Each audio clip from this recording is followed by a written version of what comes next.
methodology lecture and evocative discussion. The SMs will identify common stressors using real-life examples, and participants will then share personal experiences of stressors they encounter. Persons responsible: Angela Olivar, Julian Botos, and Gisela Cara. Time frame 5 minutes. Visual aids, and the student recognize physical stressors. For the third objective, describe the importance of stress reduction. With the content, the significance of stress reduction, and with the methodology, lecture, and evocative discussion, the SMs will emphasize the physiological and psychological impact of stress on health and well-being, highlighting stress reduction techniques' importance in alleviating negative effects.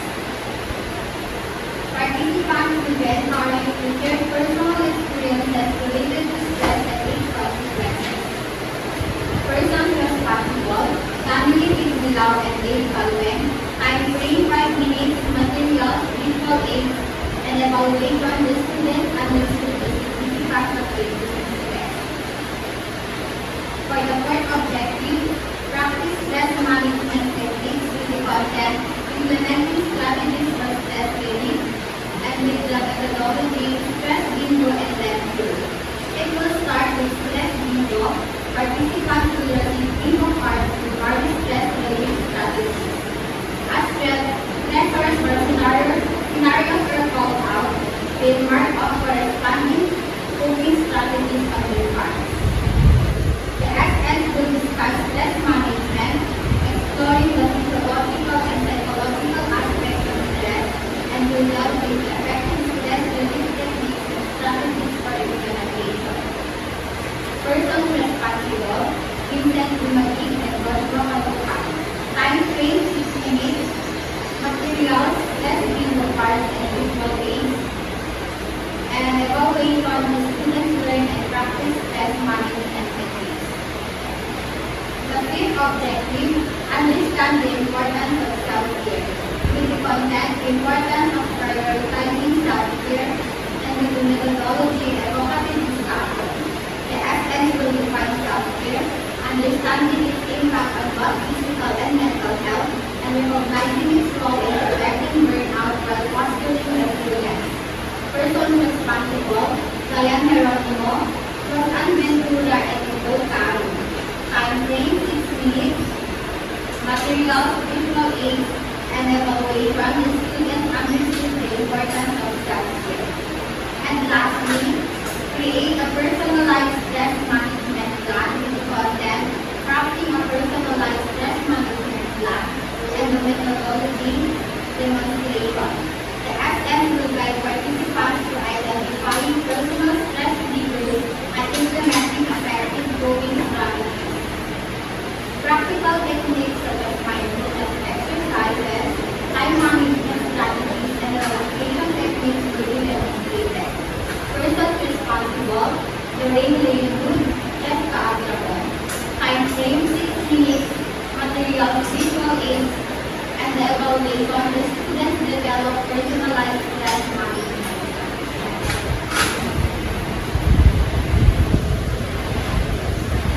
Okay, so ano nga ba ang stress? But before that, I want you to do something.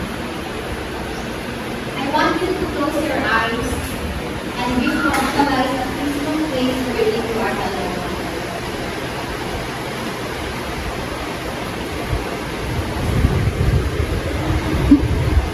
So, when was the last time you have checked on yourself and asked if you're okay?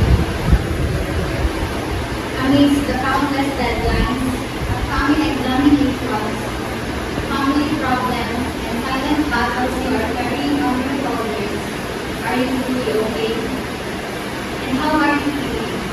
Perhaps you are feeling anxious or even breakup. So today, let us take a step back and reflect on our well-being. Together, let's explore the topic of stress and discuss ways to manage it effectively. Now, I want you to open your eyes and bend your ears on us.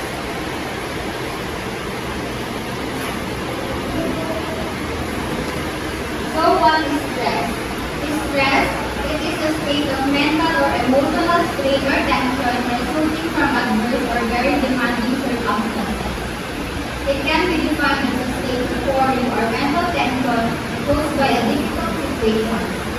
Stress is a natural human response that prompts us to address challenges and threats in our lives. So stress, it is our body's natural response to different triggers. So tayo, may iba't ibang triggers na naranasan sa ating buhay. Pwede siyang maging personal factors or pwede rin maging environmental triggers. At dapat yung mga ginagawa tayong mga ways para ma-manage natin yung ating stress.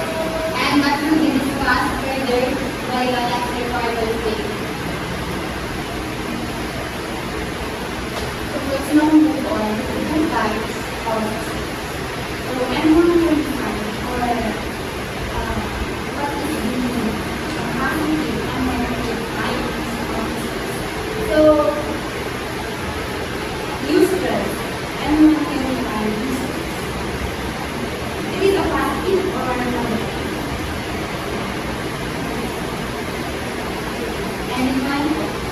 Yes. And how about the distance?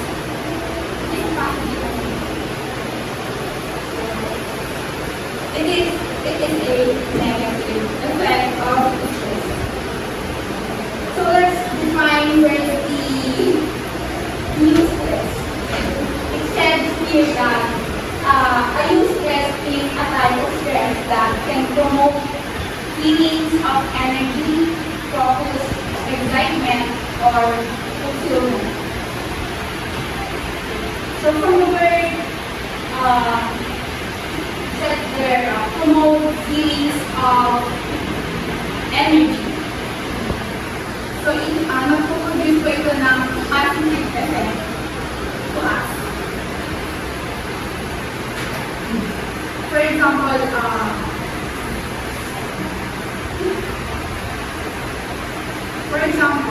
you are having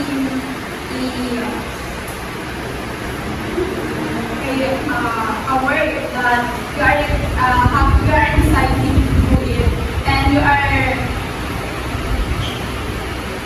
are motivating and have a productivity na gawin yung work na yun. So there's an example of business. And sa other type naman ng stress, we have the distress. Okay. So yung distress, ito yung pinaka-common na nararanasan natin. So everyone, walang exemption sa this kind of stress, lahat tayo is makakaranas na distress. So sabi nga, it is a common known type of stress, and although it is a negative, okay, it's a negative type of stress. So, have you ever been distressing na no-overwhelmed ka na sa mga bagay-bagay? So, that's this type of stress. And another example of distress is you are being under pressure ka na, it causes you an anxiety. Nawawala ka na ng focus sa paggawa mo ng mga activities. And that is a distress.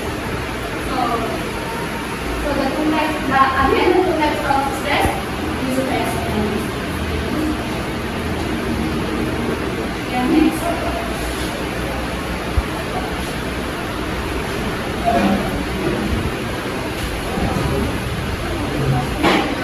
So, good morning everyone. Today we are identifying stressors in daily life. So, common stressors. So, financial stress then. Our financial stability or strengthen expenses. So, lahat tayo nakakaranas na dito ang financial stress. Sino pa dito ang hindi nakakaranas ng financial stress? Wala ba? O, naman. So, sa financial stress, hindi lang lower class ang nakakaranas dito. Define stressor in daily life. Common stressors. Financial stress. Financial stress is the debt or financial stability or expected expenses. So, sa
from society.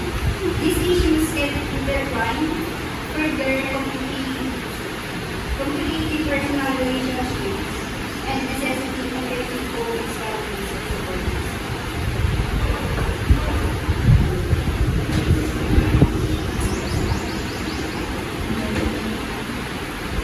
Next is academic stress for students.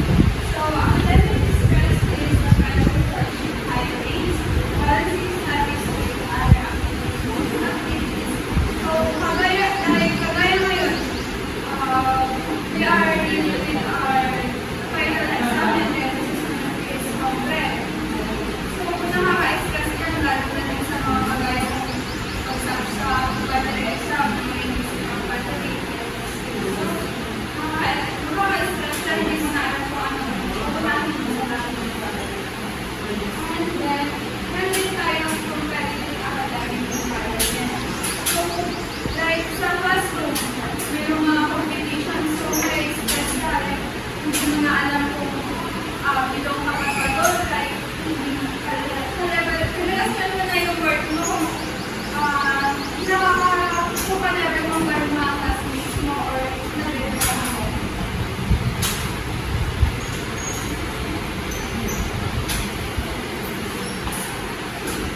Also, the personal relationships, family conflicts, or responsibilities. Environmental factors, living in a noisy or unsafe neighborhood.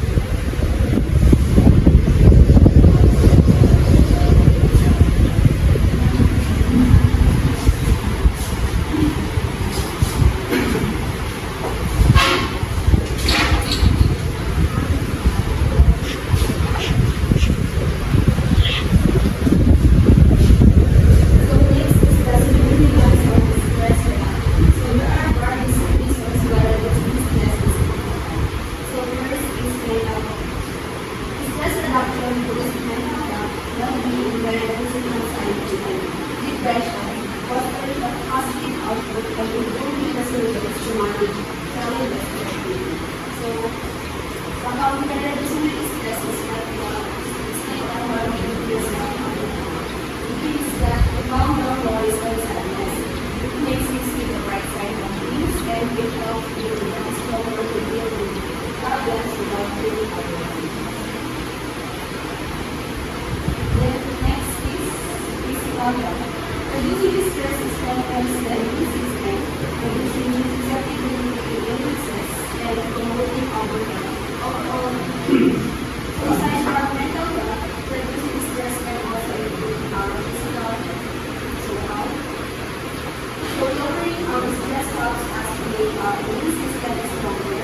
When stress is reduced, our chances of getting sick also decreases. So by keeping our stress in check, you're not only taking care of your mind but also giving your body a better chance to stay healthy and healthy.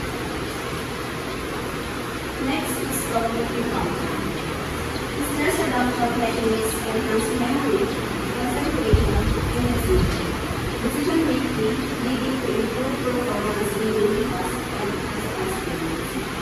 So reducing stress also means our memory sharper, our focus clearer, and as well as our decision-making better.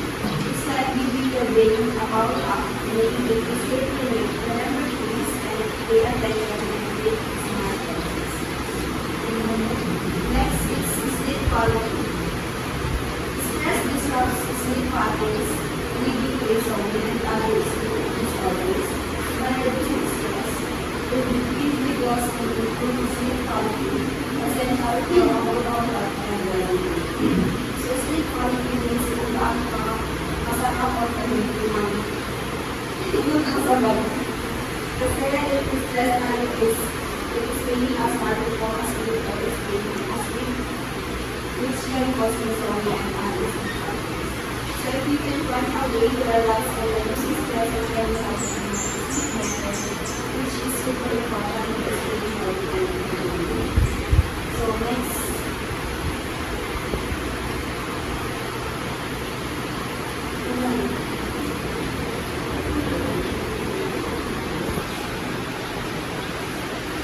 Next is relationship. So, in relationship, stress can transfer emotional.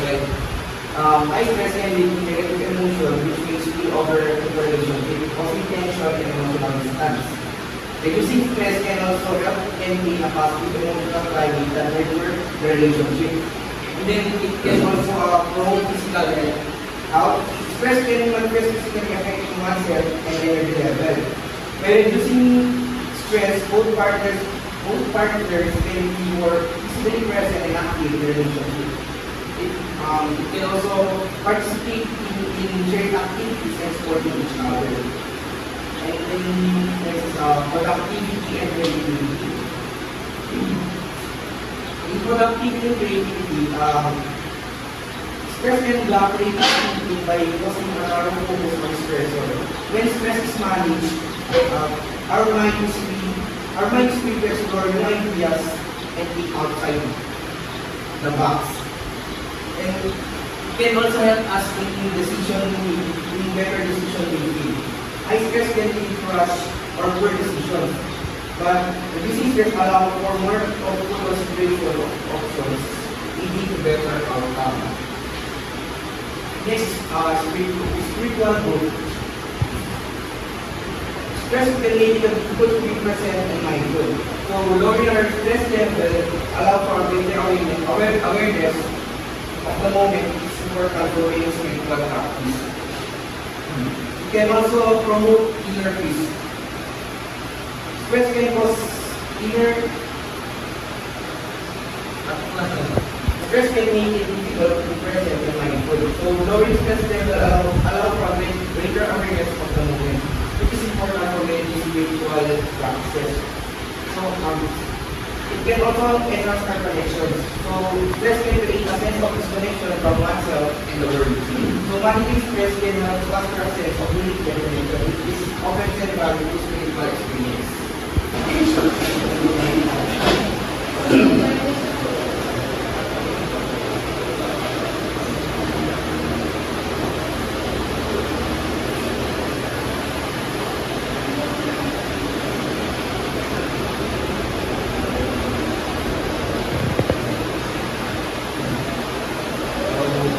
Our next topic is implementing strategies for stress relief.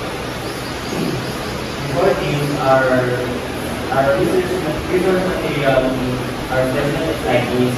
Direction, participant tools, and video cards regarding stress relief strategies.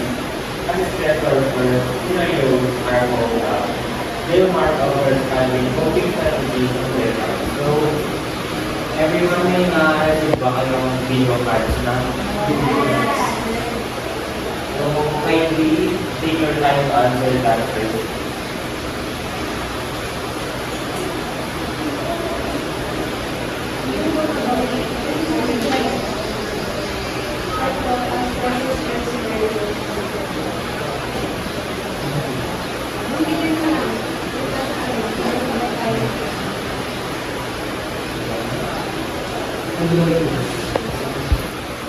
So for our video cards, they contain a lot of factors that can affect your stress. This includes the first box that includes sad boys or sad girls of social media. Next is nanonood ng K-drama, nagbabasa ng books, nag-TikTok, stress eating, nag-mall para sa aircon, nakikinig ng music, gumagala ng barkada, natutulog na lang, playing instruments, nag-jogging, magbibigis ng bakay, mag-drawing, attending with camp, nagsusulat, badling with camp, attending church, nag-meditate, trip shopping, galaro ng volleyball, sunrise viewing, professional activities, pumunta sa salon and talking with friends. So, each of you can freely answer this video card and take your time. So, directions is nasa second line ko, nasa second or sa third line.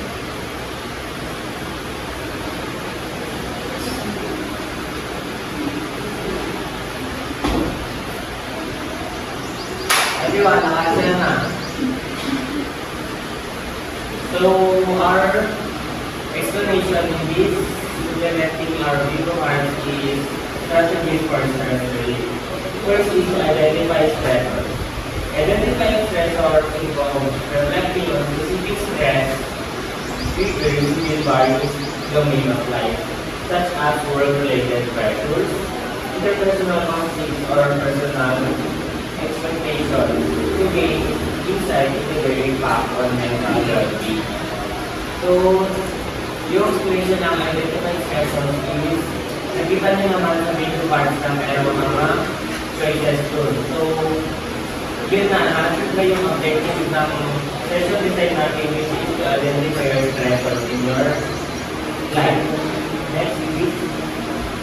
So then, mindfulness and relaxation. Incorporating mindfulness and relaxation techniques like meditation, deep breathing, microbreathing, muscle relaxation into daily routines fosters a grounded awareness, helping to manage stress responses and promote a sense of inner calm. So, mindfulness relaxation can be both beneficial for overall health and well-being. They can help manage stress, improve sleep, and enhance to concentrate and it promote to a sense of peace.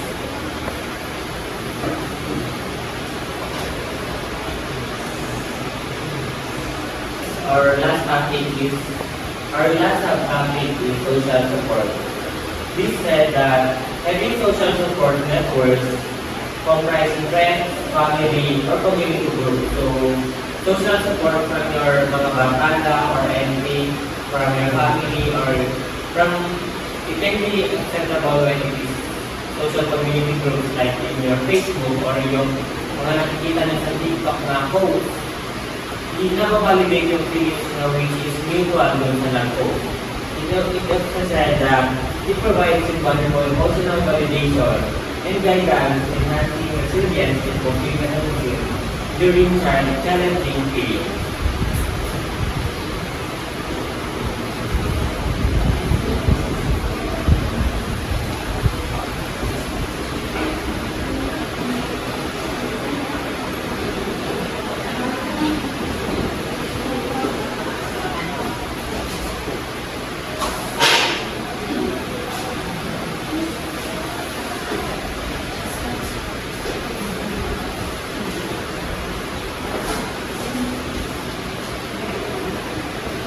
Now, we are asked to report the part of the importance of prioritizing self-care.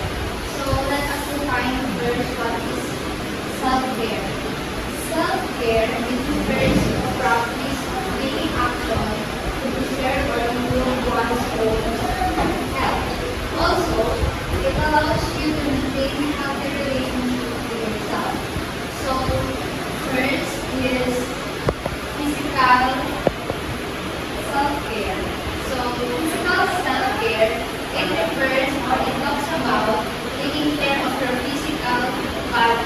Because if you are ill and you are ill all the time, it can affect your whole being. The best thing for you to identify or to do, the best thing to do, like gumawa ka ng yung pag-perform ng physical self-care is eating healthy meal, moving your body daily, drinking glass of water, having or swimming a hot bath, and madami pang iba. And guys, try every week na prioritize or give ourselves me time. So, guys, paalala lang, alagaan muna natin ang ating sarili bago tayo magpaalala sa iba. So, mental health, taking time for relaxation, mindfulness, and activities that stimulate the mind, supports mental well-being, reduces anxiety, and enhances cognitive function. So, mental health, it means your psychological and cognitive thinking and your mind's ability to understand and practice information and experience. So, our mental health is it's just important as your physical health. how can these are the things that we can practice self-care, just like journaling, learning new skills, doing social media detox, and practicing positive. So, these are some strategies for mental self-care. First is engaging in regular exercise to boost endorphins and reduce stress. Practicing mindfulness and meditation to calm the mind and improve focus. And also setting boundaries and saying no things that cause stress or overwhelm. Engaging in activities that bring joy and like the definition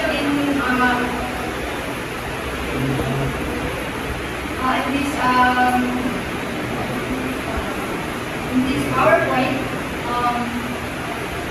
it brings joy and relaxation such as hobbies or spending time in nature and also your family. And seeking support from friends, families, or mental health professionals when needed.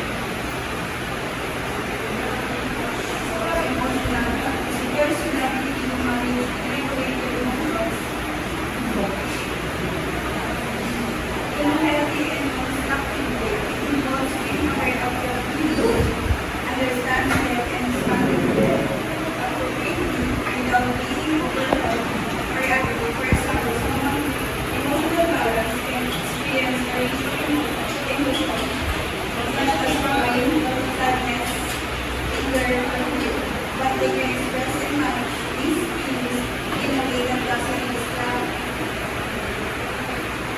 their overall well-being or relationship.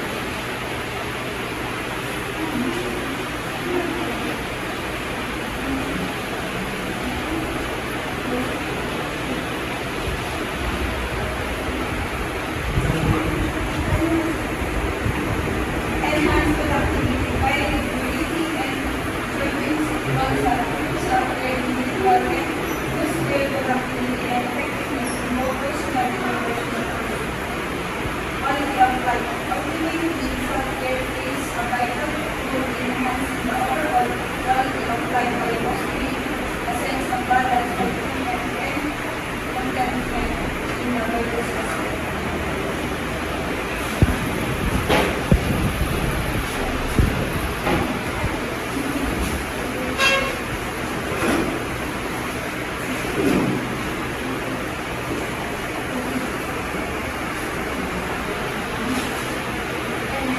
So for the last part of our session,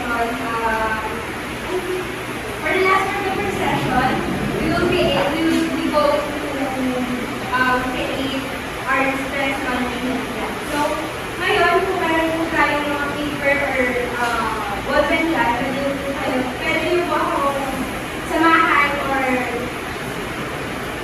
sundan sa pag-create ng sarili po ninyong stress management plan. So, first of all, ano po ba ang purpose na stress management plan? So, it says here that it is a personalized stress management plan that approach to addressing and coping with stress based on individuals' unique needs, circumstances, and triggers. It typically involves identifying stressors, implementing coping strategies, and making lifestyle changes to reduce stress and reduce overwhelm.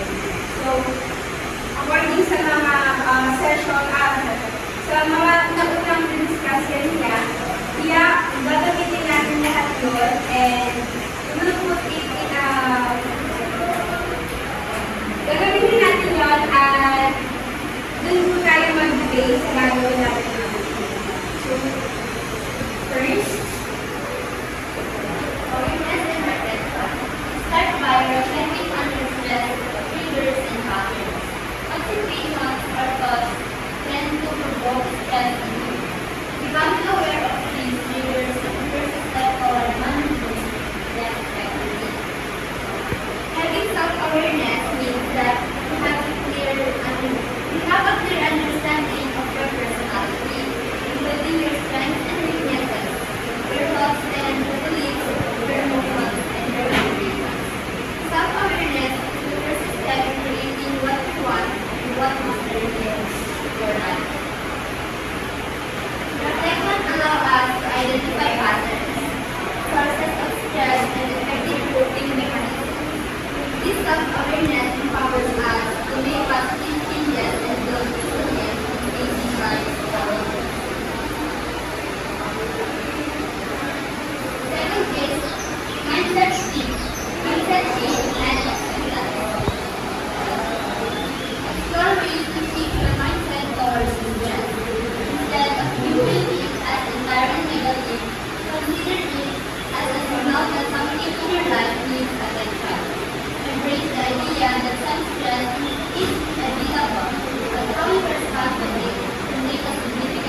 find the proper coping strategies na aakaw sa atin. Kung sa iba pwedeng mas okay sa kanila na mag-isolate sila or sa iba naman kung gusto nila na makipag-socialize, lessen their stress, depende na yun sa inyo. And then, for the last one is consistent practice in adaptation.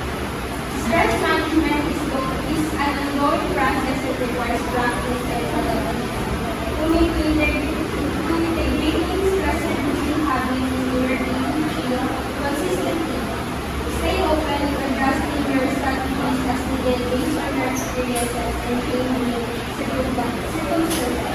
Remember that building resilience takes a time and effort but benefits your life. So, etong stress management plan natin, hindi siya consistent na kung ano yung stressors mo, yung coping mechanism na gagawin mo, pwede itong mag-iba, mag-vary.